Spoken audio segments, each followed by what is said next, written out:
Hey everyone, what's up guys? Boozer here. Welcome back to another video. In today's video, we're just going to do a quick showcase on a champion that I've had for a while that I haven't finished building until this CVC. You can still see CVC is still going on for another 4 hours. Um, I pulled him around Christmas time, so it's been about 3 months. But it's Hegemon. So I pulled Hegemon around the 10x, 2x Georgid Void event. I didn't pull Georgid, but I pulled Hegemon. At the time, Hegemon, obviously with the introduction of Stone Skin, Hegemon's a little bit forgotten just because Stone Skin really neutralizes Hegemon's effectiveness. But there is still some instances where Hegemon can be pretty good. Particularly on offense. So Hegemon does allow some pretty quick and easy fights, especially in the arena. So we'll just get into that and I'll show you guys how I use him and how I built them out. So this is my Hegemon. I have him in a stun set. Usually it's pretty good. I would say it's recommended to build him in some kind of CC set, like stun set or provoke set. I don't have good enough provoke gear to put on him, so they're on other champions. So I decided just to use stun set. With stun set, you could go for fearsome presence as the mastery. In this case, I took eagle eye because I wanted to make sure that I land the evil. Sorry, I took eagle eye. I wanted to make sure I land evil eye, and I wanted to make sure I land his debuff, like his decreased speed. But also I kind of overshot his accuracy a little bit, so I ended up going a little bit overboard on accuracy. Um, in hindsight, probably should have just given him a little bit of HP, but the HP is kind of the low HP is kind of good. Because that means he gets targeted first by like more 2 or something if you get an unlucky peril. So I'll just go over the gear real quick. So I went with stun set. You can definitely go with provoke set, or if you want to go for a damage Hegemon, which is pretty fun, you can build him out with a full savage set. So I'll just go over the gear real quick. So I just went speed and accuracy, speed and accuracy rolls. Notice here, this is just a leftover speed and accuracy roll. It has flat defense, accuracy chest, and defense boots. I have him positioned to go after my nuker so that he doesn't interrupt or have a chance to boost the enemy team with like an unlucky crit. His crit could be lower, so you want his crit to be non-existent, especially if it's a CC Hegemon. If it's an attack a nuking Hegemon, you want him obviously 100% crit rate and high crit damage, high attack, no speed, because then he's only going to get 1 attack and then you hope that he kills a bunch of stuff. So the way I use this Hegemon is basically I take him in my speed team and I take him against another enemy speed team, especially one if I feel that I will get outsped. And then I'll use him to interrupt or disrupt the enemy booster. And then I'll cut in with Kaimar to CC their team. Another way is to use Warlord or Basher to CC their team. And then you basically take over and nuke their team. So that's kind of the gist of it. I'll go over his skills real quick if you guys aren't familiar with Hegemon. But his A1 attacks twice. Each hit is a 35% chance, up to 55% chance of placing decreased speed for 2 turns. How this works is that the first hit on auto will attack I believe the lowest HP champion, and the second hit will attack randomly.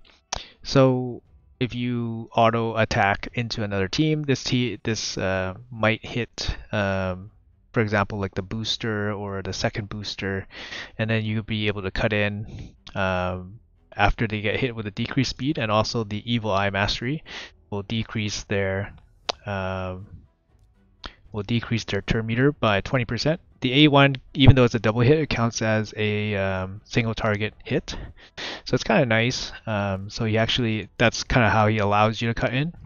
Also, the stun or provoke set will also help. The other way to use him is to use his A2, which is attack all enemies, decrease attack, block active skills, which kind of locks him down. Although it's not a 100% chance, it's only a 50% chance. It's hard to rely on this.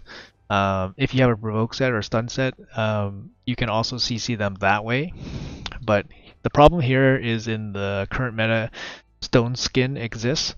Obviously, previous meta we have immunity and untouchable, but those are a little bit less common. But Stone Skin now is very common, and it's a big part of the arena meta. So that's why we don't see Hegemon very often anymore. But he still has a use, definitely, especially offense, like I said. And then his passive means he goes first every round. So in arena, he always goes first, unless there's another Hegemon. So then the highest speed will go first. So it's a very, very unique kit. That's why I feel Hegemon will always be something special, even if he's not relevant right now. Okay, so I'll just take him into a showcase for you guys. I'll take him in for a couple runs in arena to show you guys how I use him. Sure, let's try this one. So this is kind of like a typical team, right? So you got Arbiter, Booster, and then 2 damage dealers. Most likely this team won't be in Stone Skin, so that's kind of what you're looking for. You're looking for a team that won't be in Stone Skin, that you're kind of maybe questioning whether you're faster than them, you don't want to take a coin flip, etc, etc. Of course I say this with the Void Legendary, so this mostly applies to people that I guess just pulled him randomly. You can definitely slot him into your arena team and then just farm, right? Farm gold 5 for your gold bars and whatever. So, and in that case, you don't even need like super good gear on Hegemon. You just put him in whatever set, no speed, decent accuracy, not even a good accuracy, just go Eagle Eye with some random perception sets and call it a day. And then, I'll show you guys how to use him.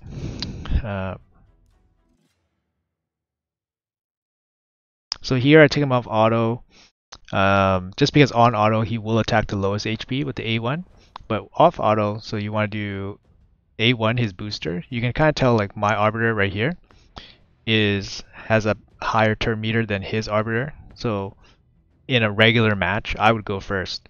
But we'll just assume that I'm behind and we need to CC their team or turn meter their team. So I'm going to select Arbiter here, A1. Look how far her turn meter dropped. So now my Arbiter gets a go, and her Arbiter basically lost like this chunk of turn meter here, right? So now I get to boost. Now my team's way ahead. Kaimar CCs, doesn't CC everybody, and then your nuker will clean up. Ideally, of course, right? We'll try that again. Similar situation. I know these teams my team would probably outspeed them anyways, but this just kind of shows you how it works. So you see my Arbiter here, it's a little bit of extra yellow past the first quarter, and you see their Arbiter, it's about 1/4 full. So Hegemon, you go A1 right on the Arbiter. Okay, and then you see how far the turn meter got pushed back. Like she is so far behind. Of course, this team is lower power, and my team is more end game or more advanced. So it's just going to work out. But this is kind of just an example of how it's gonna work. So I weak hit the Nishak because then force affinity. But I mean, we should still clean up pretty easily here. Or don't do this. Oh shit.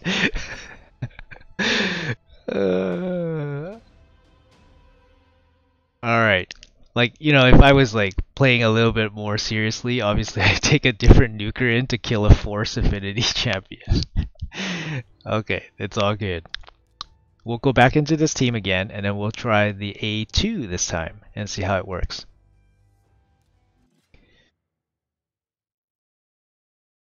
That was kind of funny though. Okay. Okay, A2. So the A2 attack all enemies, places decrease attack, and block active skills. So the other problem with this skill is that, or the A1 is that sheep is involved in the meta, right? So any debuffs landing by your team has a chance to get sheeped. So that's a pretty big problem too. Yeah. So we'll just do this, A2, see what happens. Any stuns? No stuns. Keep in mind that the Evil Eye Mastery also gives a turn meter reduction for AoEs as well. So this time no weak hit. Yeah, so for example, like if his Arbiter was exact same speed as my Arbiter, even with my A2 opener from Hegemon, I would basically take the lead with my Arbiter. Yeah, that's kind of how it works. We'll try maybe another example here. Like this one would be like a similar example here. Let's do full auto. I think I have it set up to go. Okay, I have it set up for the AoE. Let's try the AoE again.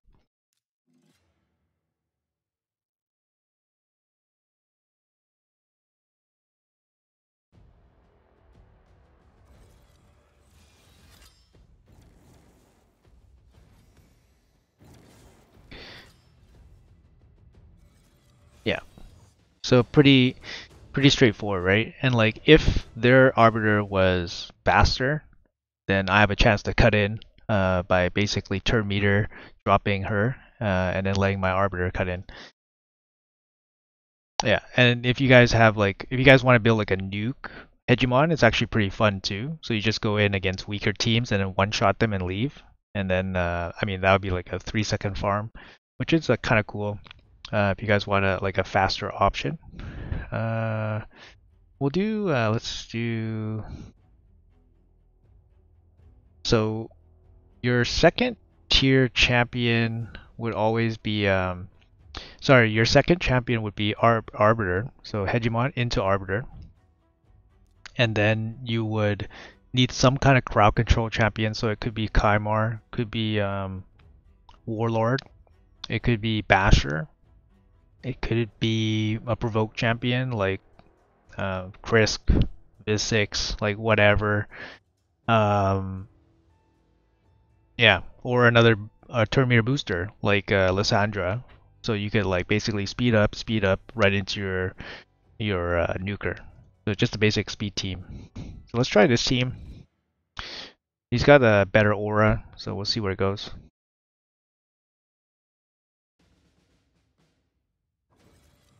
My arbiter is faster. Yeah. So the risk with the A2, the AoE from Hegemon, is also triggering triggering the mastery that boosts turn meter. So that's why I mentioned you don't want crit built into your you don't want crit built into your build if possible. So the one that I was talking about was this one. 50% chance to increase turn meter by 15% if an ally is hit with a crit hit. So if their team has this mastery, then they have a chance to basically boost up if you hit them with a crit. So you have to be careful with the way you use the Hegemon, especially if you go first, right? Of course, if you go first. So that's why I do like the A1 manually instead of doing this. But the thing is, if you do the A1, you can't really do the A1 automatically because the A1 will attack the lowest HP and it's not guaranteed to hit the Arbiter. So you want to hit the Arbiter or their best booster like Sifi or Kimi so that you have your best chance of going first. And you want your Hegemon as low crit rate as possible. So that's why this build is kind of slapped together, but you don't need a great build to use the Hegemon effectively. Basically to take your speed team versus their speed team and then just have some quick wins. Yeah. So anyways, I hope that, I mean, this is probably not too new. This is a pretty old champion. Is a very, very big meta champion back in the day, but definitely no longer a huge meta champion. But for an early account, if you just pulled him, he's huge. He's really good in faction wars. And you don't really need super good gear on him because he always goes first. He lets your team go first, and usually you win on your first hit. So you don't need really good gear on him. You need a decent amount of accuracy, but you get a decent amount from the masteries. So don't worry too much about that, your gearing. But yeah, I hope the video was helpful. If you guys have any comments or questions, let me know in the comments below. And I'll see you guys in the next one.